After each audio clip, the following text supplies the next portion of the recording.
sobre dependência e independência linear. Ela pode ser observada, descoberta por dois métodos. O primeiro deles é pelo... não tem nome específico, mas eu vou chamar de matriz quadrada.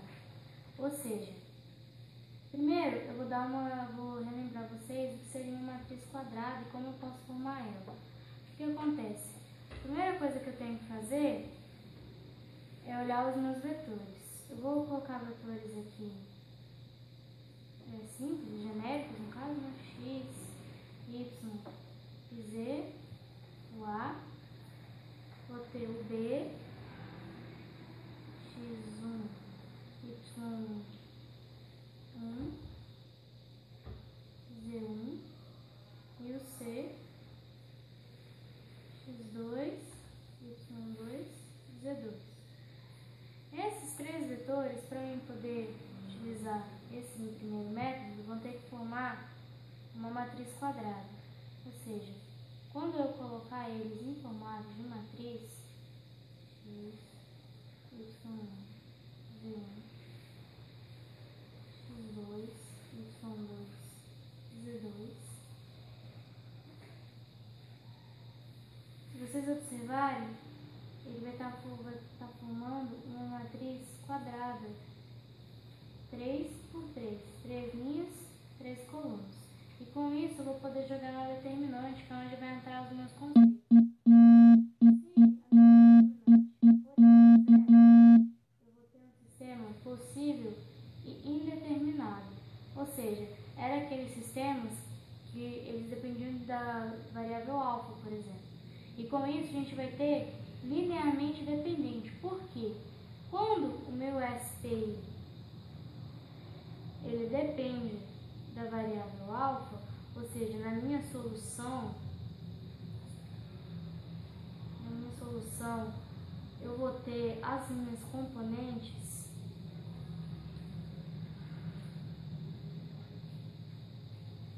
x, y e z dependentes da variável alfa, que eu vou supor aqui alfa, 3 alfa e 4 alfa, ou seja, é um sistema que ele depende, se vocês forem observar, linearmente dependente. Ou seja, o meu SPI ele vai ser linearmente dependente, justamente por depender dessa variável alfa. Agora, quando a gente observa se o determinante for diferente de zero, a gente vai ter um SPD. Logo, um sistema linearmente independente. Por quê? No SPD, se vocês forem observar, a gente vai ter como resposta um valor único na solução. Ou seja, a minha solução ela não vai ter nenhuma variável para os valores de x, y e de z. Ela vai ter apenas um valor normal. Com isso, a gente observa que vai ser um sistema linearmente independente, justamente por não depender de nenhuma variável. Agora, a gente vai fazer um exercício para ver se vocês conseguiram pegar o que eu acabei de explicar. Os vetores A, B e C, com suas coordenadas respectivamente, serão LD ou LI. Na resolução, a gente vai observar que a gente vai colocando esses vetores em uma matriz, como eu disse da outra vez. Olha só, os nossos vetores estão aqui, o A, o B e o C. Colocando eles em forma de matriz, a gente vai conseguir formar uma matriz quadrada, também de ordem 3. Lembrando que a gente desde a matriz seja quadrada, ela pode ser de qualquer ordem, 2 por 2, 3 por 3, 4 por 4 e assim por diante. Não, eu exemplifiquei com 3 por 3 porque é o exemplo mais fácil do nosso vídeo, mas a gente pode ter qualquer ordem da matriz, desde que ela seja quadrada.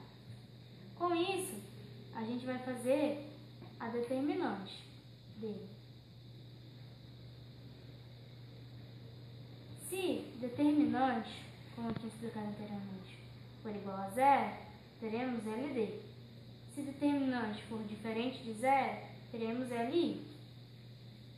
Resolvendo os cálculos da nossa determinante, a gente vai encontrar o valor zero.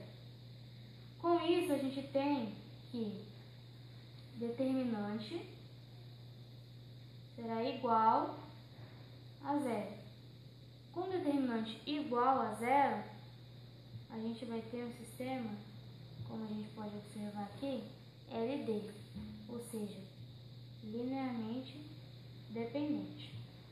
Como eu coloquei aqui na resposta, como é um sistema possível e indeterminado, podemos concluir que os vetores são LD, linearmente dependentes, ou seja, porque eu tinha determinante igual a zero. Continuando a nossa aula de dependência e independência linear, agora eu vou falar para vocês do segundo método. No primeiro método, só relembrando um pouquinho, a gente tinha o da matriz quadrada. Se os meus vetores pudessem ser colocados em uma matriz, eu resolveria e encontrando o resultado da sua determinante, encontraria se era LD ou LI. Mas o que acontece é que nem todos os vetores eles formam uma matriz quadrada. Com isso, a gente vai ter que buscar a combinação linear. O que significaria isso? Eu vou ter um escalar que vai multiplicar os meus vetores e vou igualá-los a um outro vetor, ou seja, eu vou ter geralmente 3 vetores ou 4 vetores e vou escolher um deles e igualar um escalar multiplicando cada um. Se os escalares A, B e C e etc. que eu posso ter mais tiverem por resultado zero, ou seja, solução trivial, dizemos que são vetores linearmente independentes. O que significa isso? Eu vou resolver esse meu dito sistema, porque eu vou ter um vetor aqui com 2 ou mais coordenadas, e cada um vai estar multiplicado por um escalar. Ao fazer essa igualdade, esse somatório, eu vou ter um sistema. Nesse sistema, eu vou encontrar valores para o meu escalar A e para o meu escalar B e os demais que eu tiver, depende da minha quantidade de vetores. Com isso, se ao resolver esse sistema, que eu vou mostrar no exercício depois, a gente encontrar todos esses escalares, A, B e C, iguais a zero, a gente vai observar que eles vão ser linearmente independentes. Agora, se pelo menos um desses escalares for diferente de zero, dizemos que eles são vetores linearmente dependentes. No exemplo 2, a gente vai observar se esses 3 vetores são LI ou LD. Se a gente observar agora, os nossos vetores do exercício número 2, eles não vão formar uma matriz quadrada. Por quê? Colocando eles, eu vou escrever eles aqui para vocês. 1, 0, 0, 1, 3, menos 2. Ao tentar formar uma matriz, essa matriz não será quadrada, vocês podem observar. Porque eu vou ter 3 linhas e 2 colunas apenas. E seria necessário, no mínimo, 3 linhas e 3 colunas ou 2 linhas e 2 colunas, dependendo da minha quantidade de vetores. Como a gente não consegue formar a matriz, então, vamos ver aqui, não conseguimos formar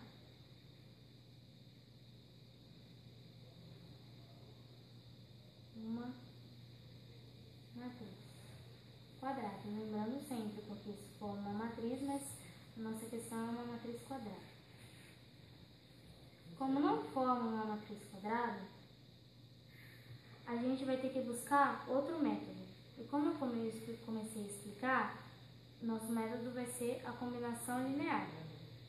A combinação linear, eu vou pegar esses vetores e vou colocar eles na forma de soma de escalares.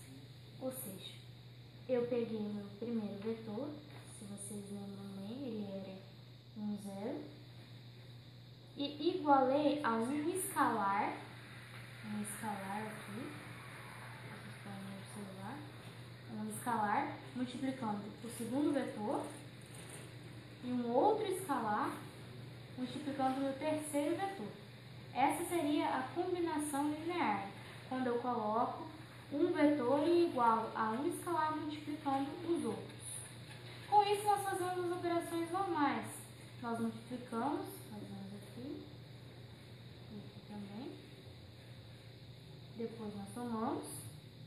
E com isso, a gente vai poder montar o sistema, que é aquele que eu falei.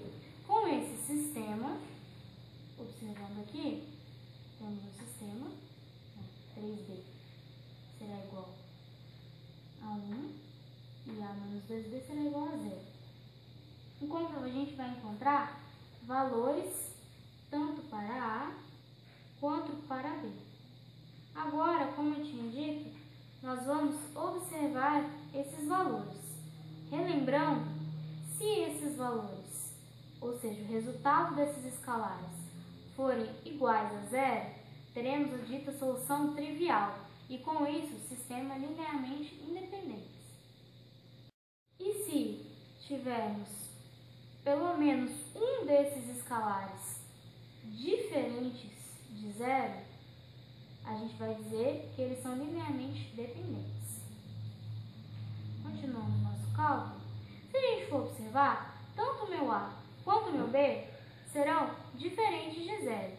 Como eles são diferentes de 0, a gente vai poder concluir que eles são linearmente dependentes. Então, como eu coloquei aqui na resposta, tanto o escalar A, que deu o resultado 2/3, como o B, 1/3, é diferente de 0. Com isso, teremos sistemas linearmente dependentes. Espero que vocês tenham entendido um pouquinho de dependência e independência linear. Obrigada.